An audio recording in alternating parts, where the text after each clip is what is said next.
Assalamualaikum warahmatullahi wabarakatuh. Alhamdulillah, wassalatu wassalamu ala rasulillah wa ala alihi wa sahbihi wa mawalah, amma ba'du. Telah berkata di dalam kitab Jami'ul Usulil Awliya yang telah ditulis oleh beliau at-ta'lif atau mu'allif dalam kitab Jami'ul Usulil Awliya, beberapa kata-kata mutiara oleh para aulia, para ulama atau jumhur atau jamaahirul ulama dan para aulia, seperti dawuhnya Al-Imam Najmuddin dan beberapa tokoh-tokoh yang lain yang menerangkan tentang syariah. Syariah itu diumpamakan kayak perahunya. Adapun buah daripada syariah, an-natijatu syariah wa huwa thariqah. Thariqah itu diumpamakan lautannya. Kelihatannya memang mudah, gampang. Orang mau menaiki perahu, yang jadi nakodanya siapa? Apakah perahu itu akan berjalan sendiri? Tidak mungkin. Mungkin mesinnya bisa dijalankan atau layar bisa dijalankan. Tapi tanpa nakoda ataupun tanpa kapten kapal juga sama. Bisa nyasar, bisa ngantem karang, tidak tahu situasi ini akan terjadi gelombang yang cukup besar atau tidak, dan bagaimana keadaan penumpang yang ada di dalam safinah atau perahu itu sendiri, mampu atau tidak kalau gelombang itu besar. Ada yang pusing, juga bisa yang tidak kuat, muntah-muntah dan sebagainya. Pasti insya Allah begitu.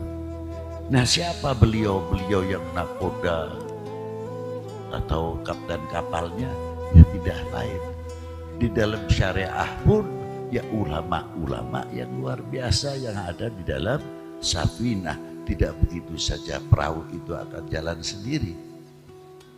Umpamanya tekanan angin ini berapa? Datang dari mana?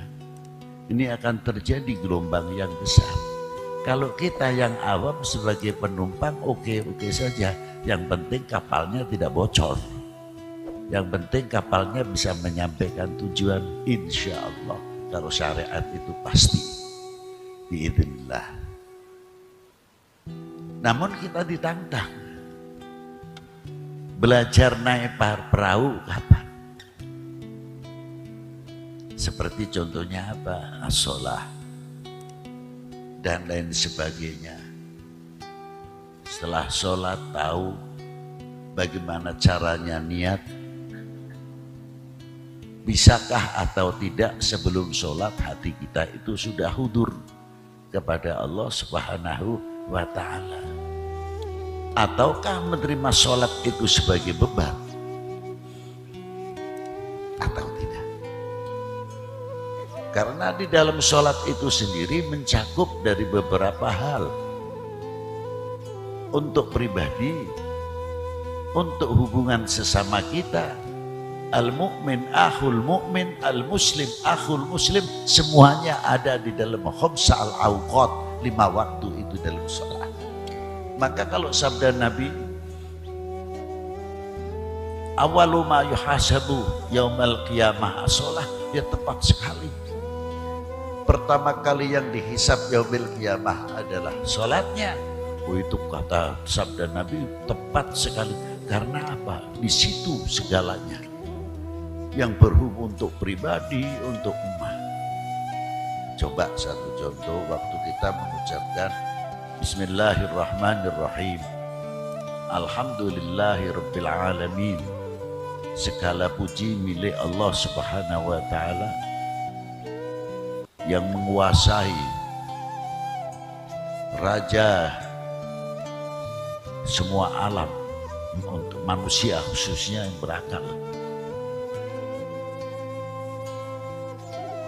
Lanjutkan, Ar-Rahman Ar-Rahim, Malik Yaumiddin, pengenalan diri dengan ikrar dalam suratul Fatihah, Alhamdulillahi Rabbil Ar-Rahman Ar-Rahim. Di dalam kitab Khazinatul Asrar disebutkan, ketika orang membaca suratul Fatihah, Alhamdulillahi Rabbil Alamin, dijawab oleh Allah Ta'ala apa? Haqqi, itu milikku. Ketika kita sampai kepada Ar-Rahman Ar-Rahim, dijawab oleh Allah Ta'ala apa? Haqqi, itu milik saya. Tiada sekutu bagi. Ketika sampai Malik Yaumiddin, Haqqi, itu milikku. Sejauh mana kita mengetahui dalam tafsir suratul Fatihah ketika kita mengucapkan Malik Yaumiddin? Kalau kita mengingat itu mestinya takut. Sebab apa? Untuk menunjukkan kalimah Malik Yaumiddin, kullu syai'in halikun illa wajhah. Bumi, langit, semua hancur semua. Malaikat pun ikut mati, jangan dikira tidak. Semua mati. Lalu Allah Ta'ala berfirman apa, bersabda apa di tengah-tengah itu? Hai, mana orang-orang yang mempertuhankan selain aku? Tidak satu pun yang bangun. Tidak satu pun yang nongol. Di situ kita melihat bahwa Al-Wahidul Ahad, As-Samadul ladzi lam yalid wa lam yulad wa lam yakul lahu kufuwan ahad. Al-awwalu bila ibtida wal akhiru bila intiha. Selain Allah Ta'ala maujudun ba'dal adami wal fana. Kita tahu nanti tauhid di situ. Lalu kita apa yang kita persiapkan pada waktu kita akan menemui sejanjinya Allah Ta'ala yaumil qiyamah? Apakah kita sudah mempersiapkan diri untuk menghadap? Bekal apa yang harus kita persiapkan? Tidak terlepas hanya kuncinya husnul khotimah yang kita harapkan. Satu. Kedua, ampunannya. Yang ketiga, tidak terlepas sebagai tawasul kita mengharapkan syafaah bagi Nabi sallallahu alaihi wa alihi wasallam. Lalu terusnya, iyyaka na'budu wa iyyaka nasta'in. Kepadamulah aku menyembah dan kepadamulah kami meminta pertolongan. Kalimahnya pakai jamak, bukan pakai kalimah mufrad. Asalnya nahnu. Kalau nahnu na'budu. Tapi kalau sendirian kalimah mufrad a'budu. Dibimbing oleh Allah Ta'ala menggunakan kalimah nahnu. Malik yaumiddin, iyyaka na'budu wa iyyaka nasta'in. Setiap lubuk mukmin harus mempunyai i'tiqad. Kepadamulah kami, siapapun kami, bukan pribadi saya saja. Dan kita ini pernah mengajarkan kepada nahnu lil ahlil bait lil aulad wal abna wal banat. Kita mengajarkan kepada anak-anak generasi kita bertauhid kepada Allah Subhanahu wa Ta'ala. Sejauh mana kita mengajarkan tauhid kepada anak-anak kita? Jauh daripada dunia kesyirikan-kesyirikan. Sudah sampai mana kita mengajarkan? Dan ketika kita menyebutkan wa iyyaka nasta'in, merasa tidak kalau kita ini golongan yang lemah? Sadar tidak ketika kita mengucapkan iyyaka na'budu wa iyyaka nasta'in sambil begini, saya mampu, saya kuat. Begitu enggak kira-kiranya? Malu mestinya ketika kita menyebutkan iyyaka na'budu wa iyyaka, kita lemah, dhaif. Siapa yang paling bisa menolong? Hanyalah Engkau ya Allah. Seandainya dia penyakitan, siapa yang bisa menyembuhkan? Hanyalah Engkau ya Allah. Adapun kita kena penyakit, kita ridho untuk menambah keridhaan pahala, kita ikhtiar. Entah itu minum obat, tapi hati-hati. Jangan sampai kita mempunyai kesyirikan di dalam minum obat atau datang ke dokter.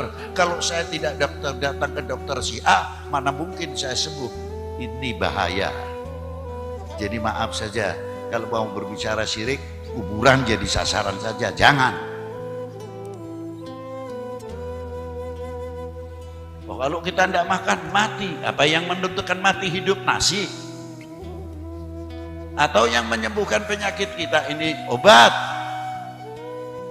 Mana? Bukan Tuhan. Ikhtiar untuk menemukan, kita kenal kepada yang menyembuhkan. Itu obat-obatan. Ketika kita makan sudah sampai tidak? Kenal kepada yang memberi kenyang atau hanya dapat kenyang?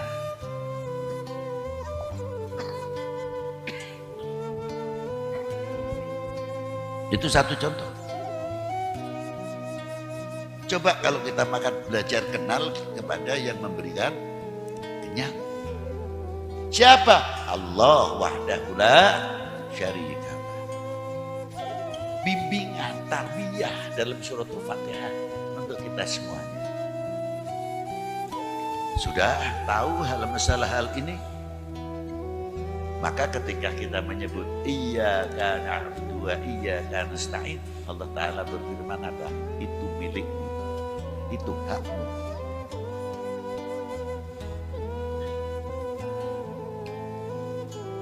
Kepedulian kita sejauh mana dalam mengucapkan ihdinas siratal mustaqim? Lafadznya juga pakai jamak, bukan ihdini, tapi menggunakan apa? Ihdina, maknanya aja tunjukkanlah kami jalan yang lurus. Apakah itu untuk pribadi? Peduli antar kita, al-mu'min akhul mu'min, al-muslim akhul muslim. Kalau tahu benar masalah ihdinas siratal mustaqim, tidak ada antar muslim itu ribut saja. Tidak ada ikhtilaf, khilafiyah itu kecil. Tapi lebih akrab, lebih menjalin, saling menghargai di antara satu sama yang lain. Sebab setiap sholat kami sadar, saling mendoakan. Tunjukkanlah kami jalan yang lurus. Bukan untuk akhirat saja. Tunjukkanlah kami. Mungkin yang dagangannya masih pasar sepi dan sebagainya, atau mengalami problema dalam hidup dan sebagainya. Ya Allah, tunjukkanlah kami ekonomi kami, saudara-saudara muslim kami khususnya. Jalan yang beruntung, jangan sampai menempuh jalan kerugian dalam berekonomi. Ketika kita mendoakan, ingat dunia pertanian juga, semua petani-petani kita muslim khususnya. Umumnya pada bangsa ini. Tunjukkanlah kami jalan yang lurus dalam dunia pertanian. Sehingga dengan yang baik kita akan menjadi negara, bangsa yang mempertahankan ketahanan pangan. Bukan sekadar kita bicara tentang ketahanan pangan saja, tapi kita dilambari fondasi dengan tauhid kepada Allah Subhanahu wa taala, karena negara kita itu luar biasa. Dengan Pancasilanya, dengan apa namanya, sila pertama, ketuhanan yang maha, lo itu hebatnya di situ. Ikhtiar tetap. Ihdinas siratal mustaqim. Saudara kita yang di rumah sakit mungkin masih sakit. atau dalam sakaratul maut, banyaknya doa kita ini hingga mencapai martabat husnul khatimah karena doa. Tunjukkanlah jalan yang lurus saudaraku yang masih sakit ya Allah, semoga diampuni dan mendapatkan husnul. Sangat luas kalimah ihdina, bukan untuk mendoakan umat Islam atau untuk bangsa Indonesia saja, tapi yang dari Haromen, Afrika, semua tercakup dalam kalimah ihdinas siratal ladzina an'amta 'alaihim minan nabiyyin was-siddiqin wasyuhada hebatnya. Itu diantaranya. Nah, kalau kita sudah mengetahui yang demikian, ya luar biasa.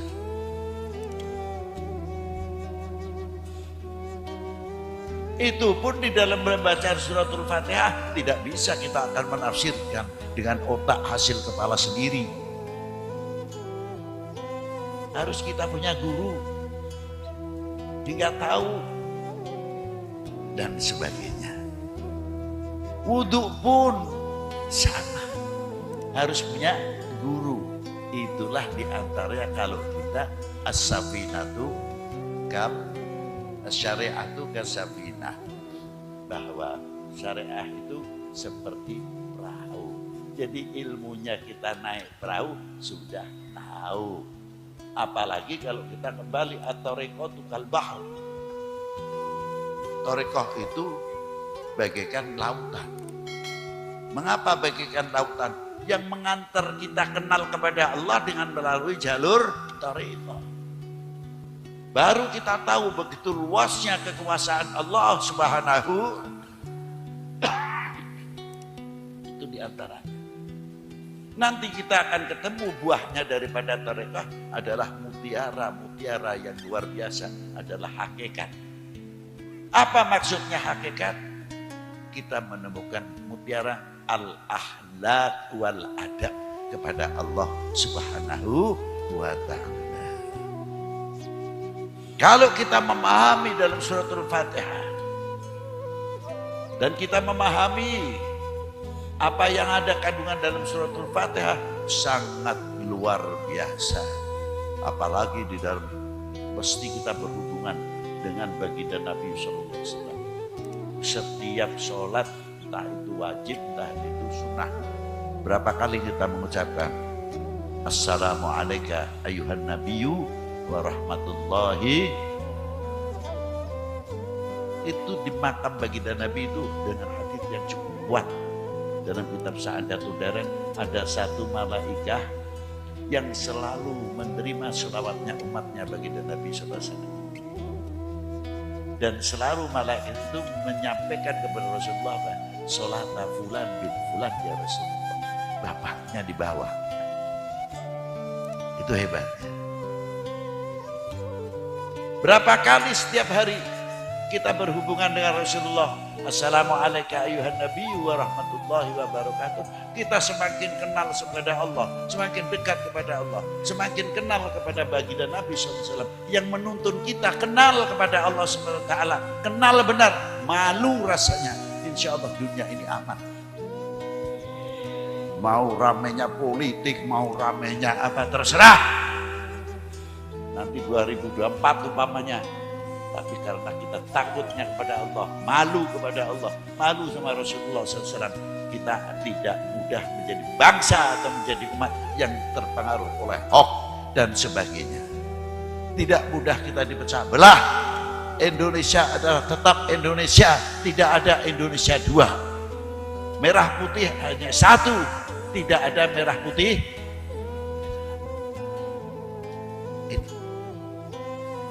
Maka dari itu, mari kita memperbanyak pendekatan-pendekatan diri kita kepada Allah Subhanahu wa ta'ala dan kepada Rasulullah sallallahu alaihi wasallam. Selanjutnya dan selanjutnya dan selanjutnya. Wassalamualaikum warahmatullahi wabarakatuh.